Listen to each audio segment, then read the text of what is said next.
স্বাধীনতা বিরোধী চক্রের বিরুদ্ধে সবাইকে ভেদাভেদ ভুলে ঐক্যবদ্ধভাবে দাঁড়ানোর আহ্বান জানিয়েছেন আওয়ামী নোয়াখালী ৩ আসনের সংসদ সদস্য আলহাজ মামুনুর রশিদ কিরণ।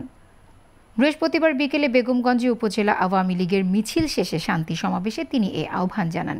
বিকেলে বৃষ্টি উপেক্ষা করে এমপি কিরণের নেতৃত্বে উপজেলা আওয়ামী লীগ ও সহযোগী সংগঠনের নেতাকর্মীরা চৌরাস্তা থেকে মিছিল নিয়ে চৌমুহনীর প্রধান প্রধান সড়ক প্রদক্ষিণ করেন। এ সময় অন্যদের মধ্যে উপস্থিত ছিলেন বেগমগঞ্জ উপজেলা আওয়ামী লীগের ভারপ্রাপ্ত সভাপতি শামসুল হক শামসু, সহসভাপতি মাহবুবুর রহমান, চৌমুহনী পৌর আওয়ামী লীগের সাধারণ সম্পাদক আবু বক্কর সিদ্দিক টিপু, উপজেলা যুবলীগের আহ্বায়ক নূর হোসেন মাসুদ, উপজেলা ছাত্রলীগের সাধারণ সম্পাদক রাহাত চৌধুরী।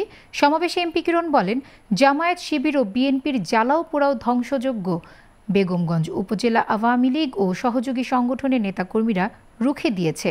দুর্বৃত্তদের বিরুদ্ধে দলের সবাইকে সজাগ থাকারও আহ্বান জানান তিনি। সর্বস্তরের আওয়ামী লীগের নেতৃবৃন্দ, ছাত্রলীগ, যুবলীগ, স্বেচ্ছাসেবক লীগের নেতৃবৃন্দ ভাইয়েরা, আপনারা অনেক কষ্ট করছেন।